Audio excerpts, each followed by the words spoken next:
The street is where we create. We call it suburbanpreneurship. Mixing big company resources with an entrepreneurial spirit. This is Electric People. What's up, everybody? Welcome back to another episode of Electric People. Listen, we had a batch of episodes, and it's been a while. We've left you hanging for a couple weeks now. But how about the Miami special with Branson, Hadfield, and Carlos Paredes? I think that makes up for it. Let's go. Right? What's up, Carlos?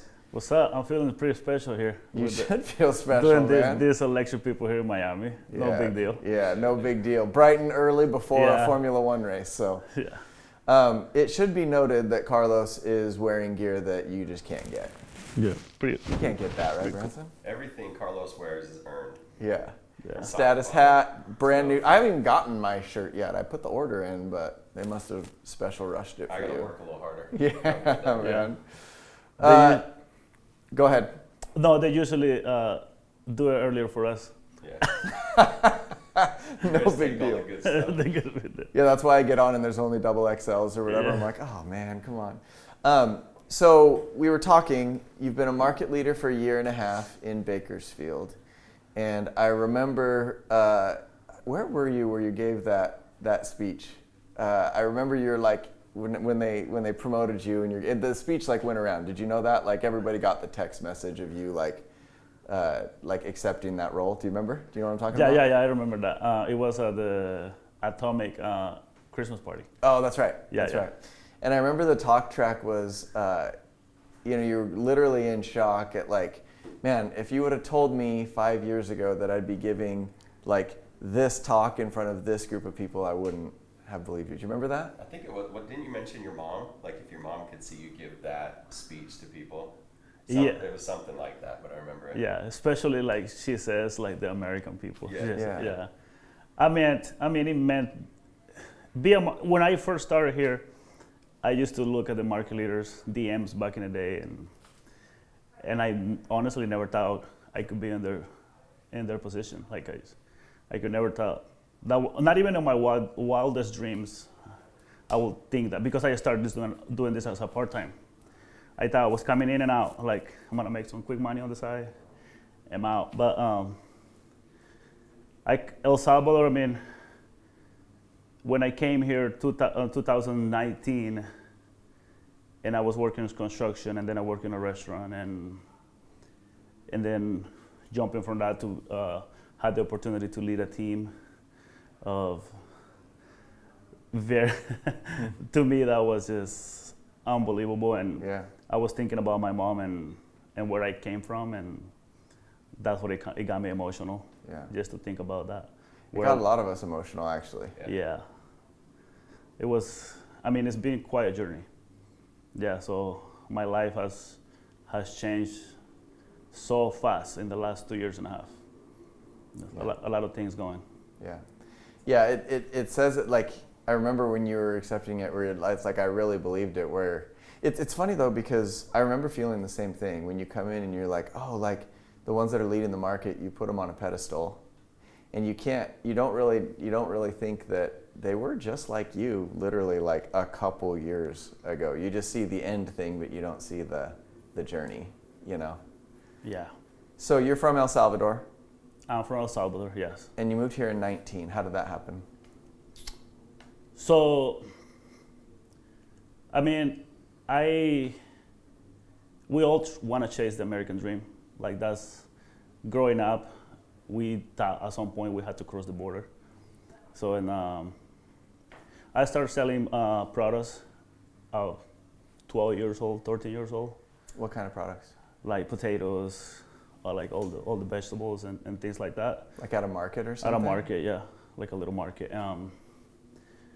I remember like we used to get up at 12 midnight to go buy our products, like an hour away. We would jump in the back of a big truck, and just I was 12, and I remember me throwing my stuff in there by myself. We went to like one of my friends lives in Maryland now, and we were both very young, but we wanted to pay for our school. So I started selling the products, and that's how I pay pretty much my high school, like selling that, because we didn't have money back then. Is it like a private school, or is that No, how it works? just No. like Just so you could have money. so I can have money. Oh, just so you could have money. Yeah. At 12 years old. At 12 years old. So you're going alone? Like your parents aren't going and doing this with you? No, I'm by myself. Just you and your boys? Yeah. Hop in the back of a truck. Hop in and the back roll of the truck. At midnight. Yeah. That is crazy, especially being like, you think of that now, like how old is Troy? Troy's 13. Yeah. I think about him and I reflect on my life going back. And I'm like, man, when I was 13, Yeah. I was working hard. You were running from Ghost to go buy your potatoes to sell them in the market. That's Yeah. crazy. Yeah, it's crazy. But yeah, to answer your question, so I had two brothers, so Edgar and William. They're 30 and 21 years old, and I wanted to help them. I wanted to help my parents. I wanted to help, but I wasn't gonna be able to do it just selling products. So I decided to come over here. So a family member said, "Hey, Carlos, I'm gonna offer the help for me," and we crossed Mexico, and things were pretty cool. Like I was like, man, this trip is not hard at all, pretty easy. So we jumped the border. When we got to Texas, we were in the United States, and I was like, wow, we made it in 20 days. Yeah. This is amazing. Like we didn't have to go through anything, and then. Is that pretty fast? Is 20 days fast? Oh yeah. Okay. People take 2 months. Really? Some other people take 30 days. Yeah. But for me, 20 days was just like, oh wow. Cool. So the coyote, we call them coyotes, Mm-hmm. the people who got you. Yeah. They said, hey, the fun part just got here. And this was McAllen, Texas. And we had to walk. We had to cross the desert because we need to go around immigration. I remember they woke us up at 3 a.m. and they gave us this jug of water, like a gallon of water. Said, take care of that gallon of water because You're gonna need that's all you got. And when he said that, I took that so serious because I heard so many crazy stories about the desert. So I remember me to just grab that gallon of water and I just hugged it the whole way. There were some ladies that 30 minutes into the walk, they got thorns on the plastic and they lost their water. Oh no. Oh, from like a cactus or something? Yeah.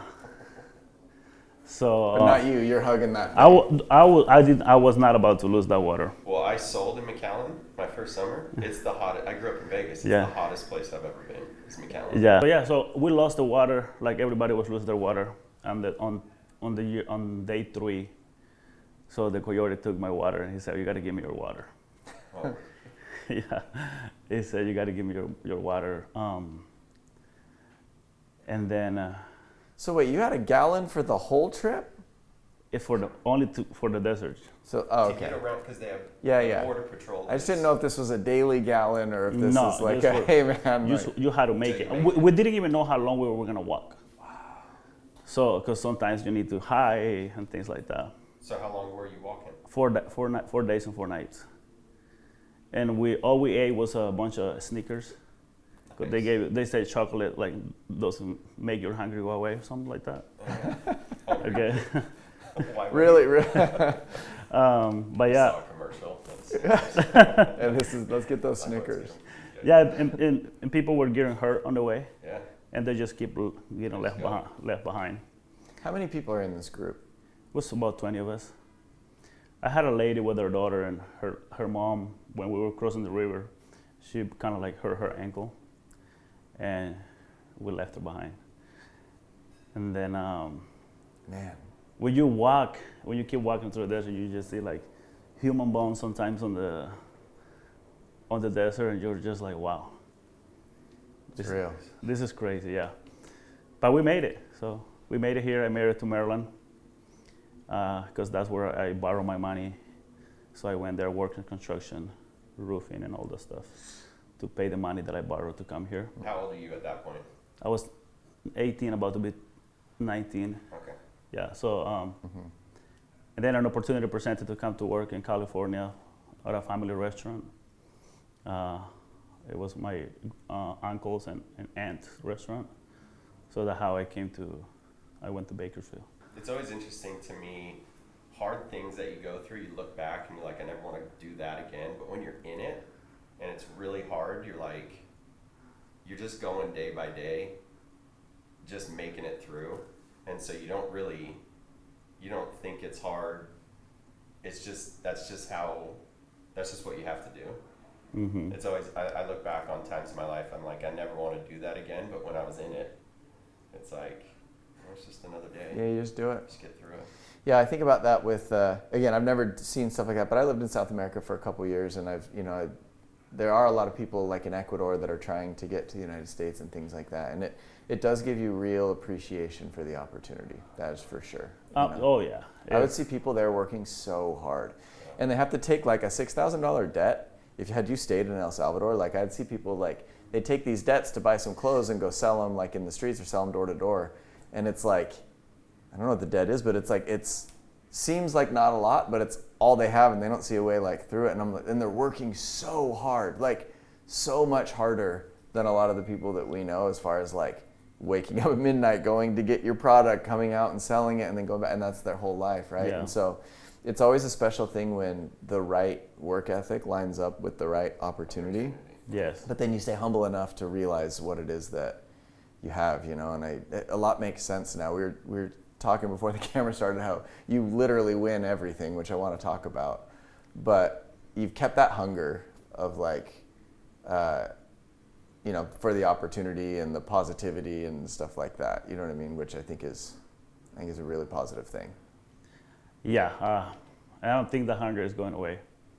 Yeah, it doesn't seem to be. Yeah, no, I don't think it's going away. The opportunity changed my life. I was living paycheck to paycheck.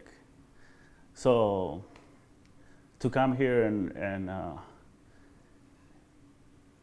had the opportunity to change not only my life, but the people around me, and teach other people the job, is pretty special to me. Yeah, it's pretty special. Yeah. So you had a time where, you've been on for almost 5 years. Yeah. Yeah. And it's funny because like I knew who you were, and I'd go out to Bakersfield a lot, but there was a time probably, I don't know, was it 2 years ago, maybe 3 years ago, that all of a sudden you like showed up on the leaderboards. Like you were here before, but you started just consistently like showing up in the leaderboards every quarter, every competition. I heard your name on all the threads and everything like that. What was it that took you from being here and like selling to like actually like really making your mark and literally winning everything? So it's been 5 years, almost 5 years, but I was doing it part-time for 2.5 years. I started doing solar, like not thinking of a career. I just started thinking like, 'cause I needed extra cash on the side, because I was managing a restaurant. So the name is Tahoe Joe's. So I was working there for about 12. That's a family business, Taco Joe's? No, that's a steakhouse. Oh. Yeah, a steakhouse. I was managing that for 12 years, and then putting 50 to 60 hours a week. At the restaurant? For 12 years? Yeah. Wow. Well, yeah, let me go back a little bit. So I started bussing tables at the restaurant, was a busboy. So it was a pretty big restaurant. That was a special milestone for me too, because I think I was the first immigrant, like someone that came here that didn't speak English, to be able to manage that restaurant. Oh wow, that's cool. Yeah, like. Did you learn English just from being here? And yes, when I came here, I didn't know anything. Really? Yeah, but my first job was going to fix this guy's restaurant, and he didn't speak Spanish, and he was talking to me, and I couldn't understand a word that he said. So I was like, if I live in America, I need to learn English. I need to learn the language. And I remember I think it was my first paycheck that I invested on buying this course online so I can study English. So every day after school, after work, I will start just practicing English. I just wanted to learn it. Yeah. But yeah, so going back to a restaurant, Hey, that proved to be a worthwhile investment. Yeah. So to me, that was a big deal, like just being able to manage all these kids, 18 years old, 20 years old, and because of my background. But it got to a point that the money wasn't enough because I got divorced, and I had to figure out a way. I was renting a room, and then I had to pay my mortgage on my ex-wife's house. And 2 kids, right? And 2 kids, Liam and Troy. And money wasn't enough. I was looking into getting into real estate. And one of my buddies that used to work, still works at Sunrun, he said, why don't you check solar out? And well, how do you, because I was in the middle of getting my license to sell houses. And I was like, I don't think I can do that. I'm not gonna knock doors. That was my mindset. I'm not gonna. That's crazy to me because you crossed the desert with a Snickers and a gallon of water, right?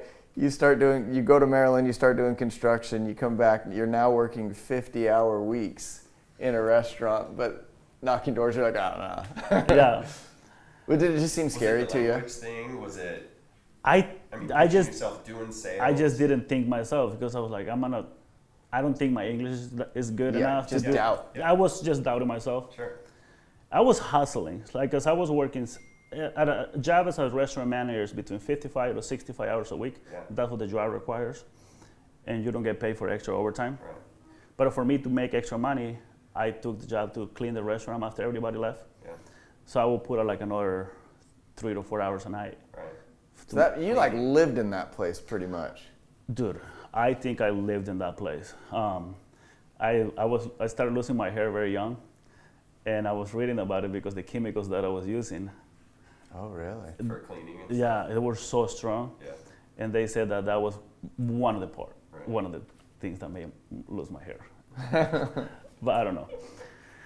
But yeah, so I needed the money, and then the guy said, "Hey, come, let's check it out." And he showed me a paycheck, and I said, "Man, if I sell one a month, that's all I need.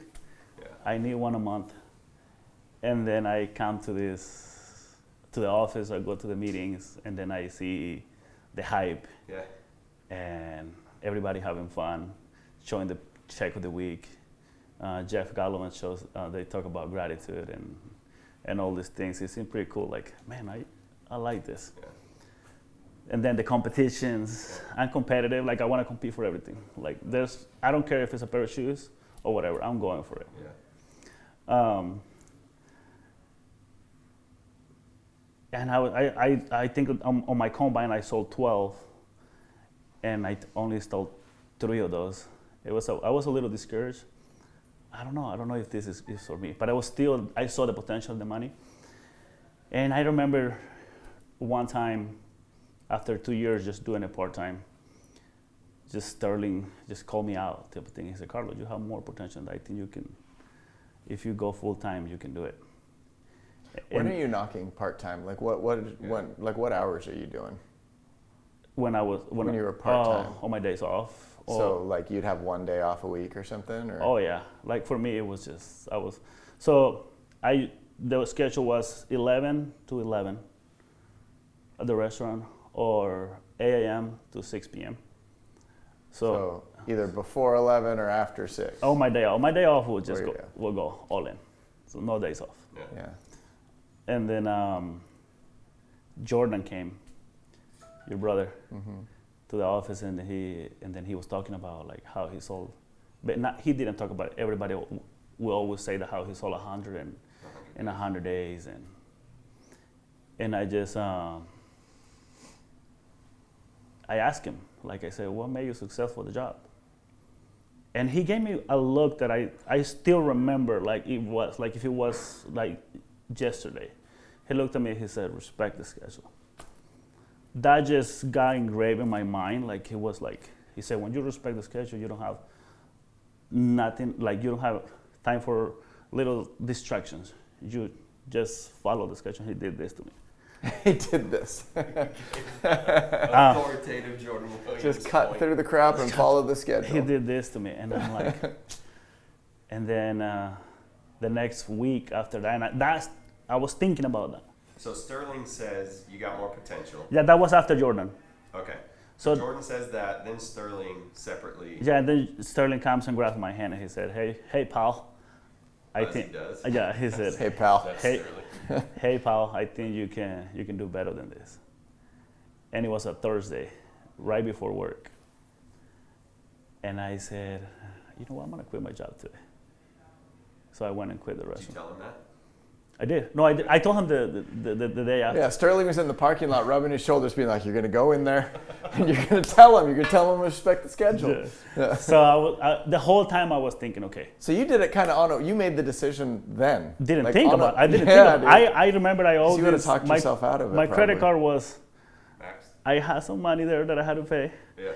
and the bills, man. But I had my pipeline. I had 12. I was like, okay. And then when I was thinking about quitting, because it was just like a full day, just me, I'm gonna just go and do it. Yeah. And I didn't like it. With me and the other manager that was working at the time, we weren't like bump. Button heads. I was like, Yeah. you know what? I'm gonna tell this guy that I'm done. I'm gonna make a scene. I want to make no. So I was like, if I put 55 hours to 65 hours a week on this job, I don't care how good my pitch is, Doesn't matter. I'm gonna sell one a week. There's no way I'm not gonna sell one a week. Yeah. So if I do that, I'm good.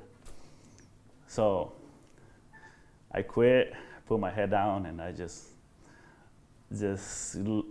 thinking about the schedule thing. And When you quit, did you feel scared or did you feel I was- free? Did I- you feel I excited was- or were you really nervous? it was both. Yeah. It was a little bit emotions, but in the back of my head, I was the schedule thing because I always talk about the schedule. This thing is for me like when reps comes to me and say, "Hey, Carlos, what's your secret?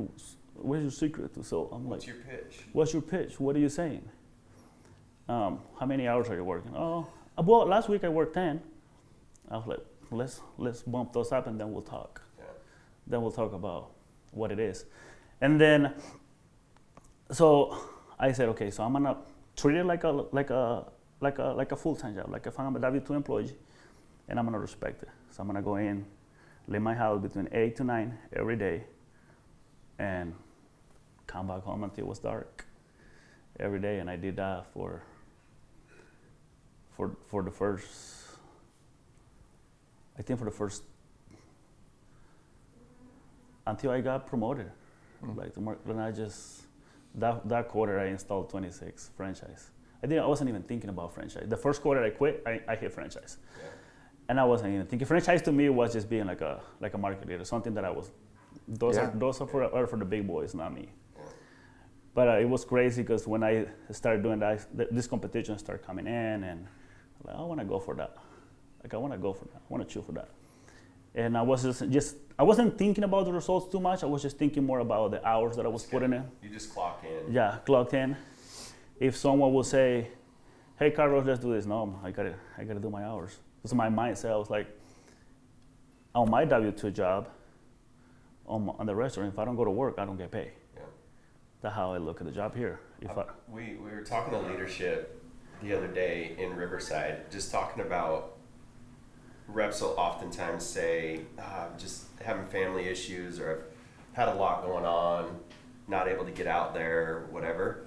And it's funny because surgeons still show up if they have a surgery and they're going through a big family event, Yeah. or at the restaurant's got to open its doors. Yes. And it's got to be there. And so I think the skill in this job, the ability to stick to your schedule when nobody's over your shoulder, is actually, that's the differentiator between the high performers and the people who kind of have ups and downs a lot. Yeah. And I was talking to one of our senior leaders, like one of our most senior leaders, just the other night. They were asking some questions, and it came back to this principle, because I think you're right. And obviously, it's been your experience. I mean, first quarter, you go all in, you hit franchise, and you didn't think. That's why you can't leave it up to your brain. Because your brain, I always say this, but your brain's trying to help you survive, not help you thrive. And so it needs you to have safety in the event that it doesn't work. That's what your brain does. But your heart knows you can do this. You can do more, right? And so one thing that I've found is in order to help it be like a real job or the doors got open at the restaurant, is you have to take a step, and you can't just say to yourself, okay, I'm going to work all the hours. You have to what I would do, and I don't know if you guys did something similar, but I had made this, I went into Excel or whatever, and I'd actually made a schedule. I had lined out the days and the hours of the day because I had to fit everything in there. And so I just said, okay, this is when I have my meetings, this is when I have my church stuff, this is when I have whatever. And then I was like, these are my knocking blocks. And then I remember I printed it, and I took a thumbtack and I pinned it to the wall next to my desk. Because my wife didn't ever know what to expect. She was always like, when are you coming home, whatever. And so I was like, okay, I have to make this thing. But then I made it, and it was a real thing. I printed it, I stuck it there, and I was like, this is what you can expect. So if it's blue, I can't do anything because those are my work hours. Outside of that, we can take whatever time we need to. And I think even just the fact of you know how they say if you write your goals out with a pen and a paper, not just in your notes, actually write it out, your odds of achieving them are exponentially higher just because it locks in so many different ways.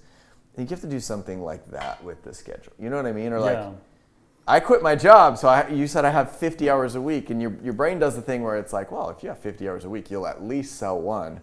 But you actually sold two, which is a very different life. Yeah. I mean, it's double, right? And proves also that your brain was wrong, because your brain's maybe you can sell one a week, 13. You did 20, whatever, 26.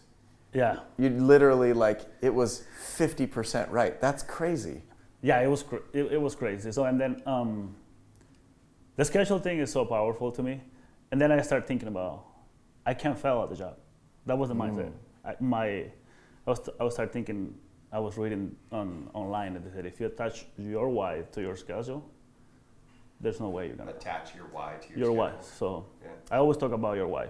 Find out your why first, and then you put your schedule with your why. So my why is super. Your why? My boys. Yeah. My main thing is make my boys proud. Troy is he's my boy. Every time I get home, he said, "Hey, Dad, do you get sun today?" Yeah. And then he said, "Or you were soft."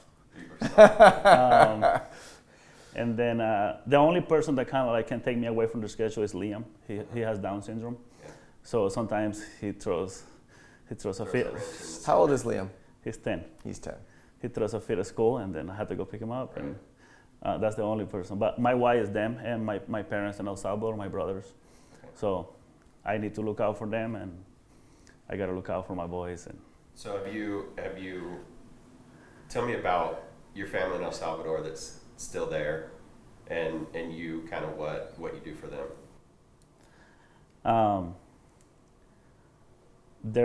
So my mom, when I left, and she kept doing the products, selling products after I left El Salvador, and then she does that, and then when I came here, she used to live far away from the city, and she said it would be nice if I had a house, and the opportunity presented, and my uncle had bought a house, and for some reason he was going to sell it, and then she said, "Hey, mijo, they're selling this house, and I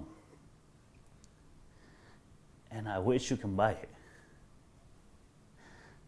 And then I said, "Hey, Mom, let's buy it." And then she said, "How are you going to buy it?" I said, "I got the money, Mom." I hit franchise. And I remember she started crying. And she said, "What? You had the money to buy the house?" I said, "Yes, I do." And I bought the house for her. And that's her biggest pride. Everybody who comes to the house is the house my son bought. Carlos bought it.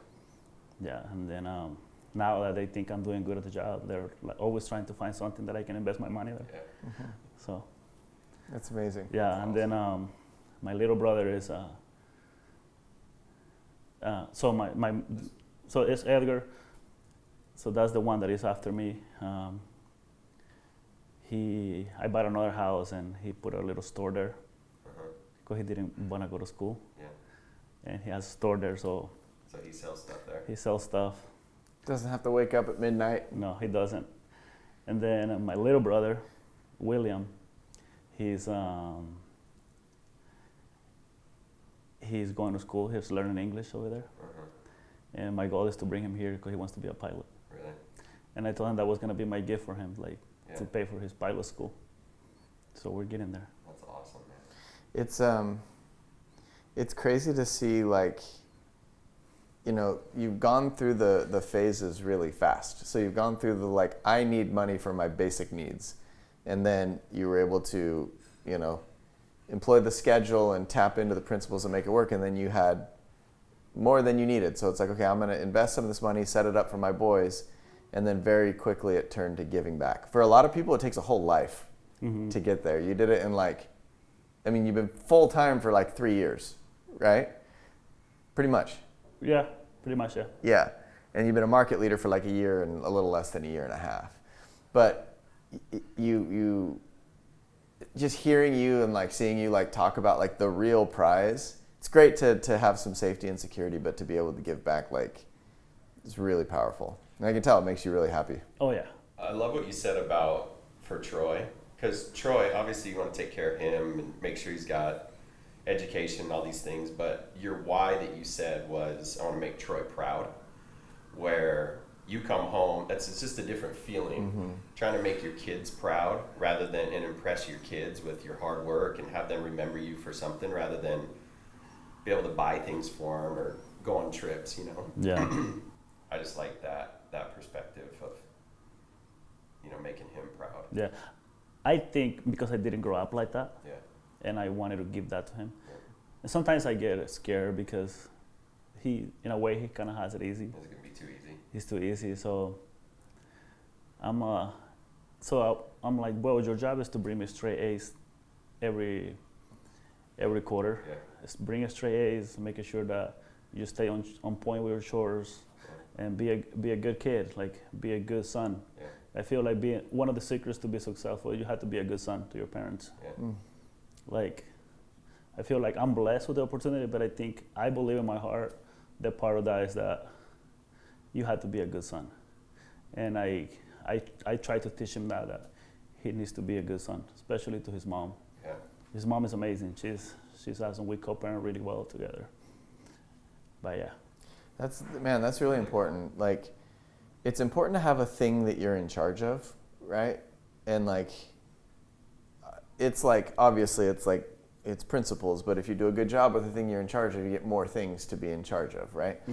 But I've never actually thought about that, where it's like, hey, your job is to be a good son. Because it is. It gets, a lot of times kids think, oh, your job is to take care of me. Yeah. True. And your job is you got to contribute too, because that's what will make them happy and prepare them to actually take care of people themselves one day.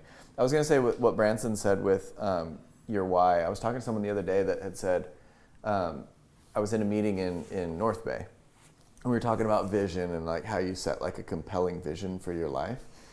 Because you know, like if you have a vision, there's not much you won't do. You had a vision of coming to America, and you did it. And that path is crazy, but your vision drove you, right?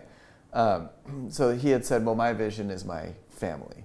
And I said, that's a great start, but you need more than that. You gotta do more, like, because if you say, oh, my vision's my family, does it change your behavior at 4 o'clock on a Saturday when you haven't sold anything and it's 115 degrees outside? If you just say, oh, it's my family, because then your vision might say, oh, well, I need to go be with my family. And it takes you out, or my family needs me, I'm gonna stop working. So it doesn't like dictate your decisions well enough. And so I was like, what is it about your family? Like what does it mean to be a Paredes? What does it mean to be a Hadfield? What does it mean to be a Williams? And yours it's actually the exact same as the Iron Cowboys. Like he had said the exact same thing. He's a dude that's done 100 marathon or Ironmans in 100 days. Is he said, I just want to impress my kids. I want them to see what's possible when they look at me. And so when you have that, it's like, dude, and you know your son's going to ask you when you get home, did you sell one or are you soft? You're like, not only did I sell one, I sold 4. Yeah. Then it's like, wow, Dad, like that is such a good vision because who you are matters. Like we all make decisions because of the men and women that raised us and had a hand, grandparents, all that kind of stuff. And I think you've tapped into something that's really powerful. And we see the results. You literally win everything. You know, league tour champion or top 5 in like the draft. You're there again, right? We always do these quarterly updates, and you're just on top. Like it's you and a couple people, and it's always the same people. The Run X trips, like you've been able to take your son around the world, and then we're like competing for VIP. It's always you, right? At least it has been since you've been full time, right? When we look at like franchise and the gear going out, it's always you. We're in Miami for a Formula One race, and Carlos is on the trip. Like, but it's because of the way you think and the way you navigate, and it's everybody's so like happy for your success. You literally have earned it every step of the way, and there's no two ways about it. Like there's no way to make an excuse for the results that you've had. Yeah. One time I got home and I told Troy that I sold 3, and he goes, "That's my dog." And I was like, "Yeah," but he didn't tell me to me. He went into his room and he said, "That's my dog." Oh man! And I was like, "Man, that's what it's all about." Dude, stamp that. Yeah. You'll never forget. It's that. like he went like that's my dog. I think I want to change my vision to impress Troy. It seems to work pretty well. What a cool thing, man! You can tell, like when he's on the trips and we talk to him, and we're like, man, he carries this pride in his dad, which is really cool. Yeah, it's pretty cool. He does. Yeah. But yeah, when you talk about winning everything, like going back to 2023, it was a big year for me. I think I installed 144 installs, and crazy thing is I wasn't aiming for that. Mm-hmm. When I go to the league trip, and I ended up number 2 next to Jeremy Atkinson, and I'm like, wow, that's crazy. And to see my son just being next to me and he just saw me on the leaderboard. And then I went back this year, and I ended up, it was less installed, but I was number 1. Yeah. And he was just so proud of his dad. Yeah. And to me, that's it. Like, that's what it's all about. But there was not that long ago, they asked me one of the contenders, right? They were like, we want to hear more from Carlos. We want to hear how he gets 3 or 4 a week, every week. And another thing that I always thought about when I went full time into the job, I remember listening to a lecture of people right when I started, and at the beginning of the podcast, he said, if you want to be consistent, if you want to be taken serious, you have to be consistent. Yeah. So to me, that was just like, right? And then I heard Adler's podcast one time, and he said, it's not the pitch, it's about how fast you can connect with people. And so when they asked me, do a training, how do you get, what goes on the day of Carlos Paredes? Like, what do you do to get 3 or 4 almost every week? And to me, it's just like, it's not one thing, right? It's once you put the hours, because I look at this as a business. I gotta build my business, I gotta bring the customers to me. And then how do I bring more customers? Obviously, don't skip. Don't cut corners. You still do your hours. You look into your referrals. You check on your customers. Because referrals, I get a lot of referrals because I take care of my customers. And I build really good relationships with them. So I make sure that on my pitch, I hit all the things, the introduction, the problem, solution, transition, my way though. Like, I find ways to connect with people on every aspect of the pitch. So, and that's what works for me. And I don't just do one thing. So I'm gonna get my door knocking, and then I'm gonna get my referral, and then on my way to Hood, I'm gonna call existing customer, and then I'm gonna go to that account that I install, and I'm gonna say, hey, how's the system working? Can we set up the app? Are you seeing what you're doing here? And when they get their first bill and they see the difference, they're like, do you know anybody that can benefit from the program? And then it's just like, I don't know where you start getting all these deals, but not skipping anything, just making sure that you're doing all the things. Yeah. If you do all the things, the job is not going to be too hard. It's hard, but you just got to stay on it. It takes the guesswork out of it. Yeah. Right. Yeah. It's predictable when you do that. Mm-hmm. So here's the scenario. Okay, you're in the restaurant, you're working. You opened the restaurant that day, right? So you're there at what, 8? So you got to open it. So you're there before that. Mm-hmm. What time you get in on a day that opens at 8? We just 7. 7. All right. So you get to the restaurant at 7. You're working. You're getting it set up. The year's 2018. 2019. You're not full time here. You've just started, and then this version of Carlos walks into the restaurant. You see old Carlos there working, right? Trying to pay for your kids. You got your credit cards maxed out. It's not enough, right? And then this Carlos walks in. You see old Carlos there working. He looks at you. You look at him. What do you tell him? What advice do you give that Carlos? Quit your job. Quit that job, and I wish I would have left earlier. I wish I would not be so scared and just jump the gun faster and be locked in since day one.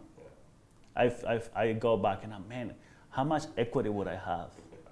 I would have been a legend by now. I would have had all these things if I would have quit right when But I will tell Carlos to quit being scared, to respect the schedule, and just go to work.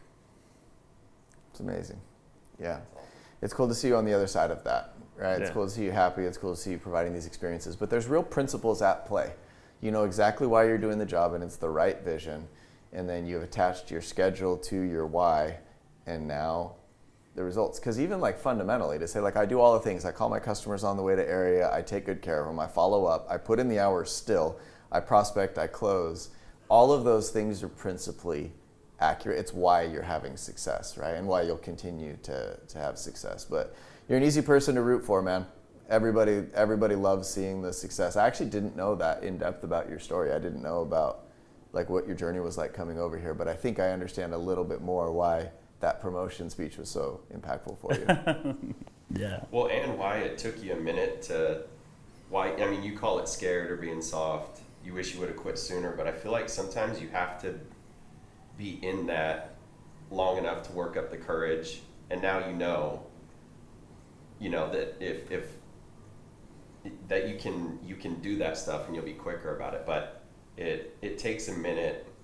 I mean, everything works out in the right timing, right? Yeah. And I feel like you could have started sooner, but dude, you've accelerated it and put it on high speed, and I think you made up for it. Yeah. And now there's all these people that are like, I wish I would have started when Carlos did. Yeah. If I could just be in that position. Yeah. Right?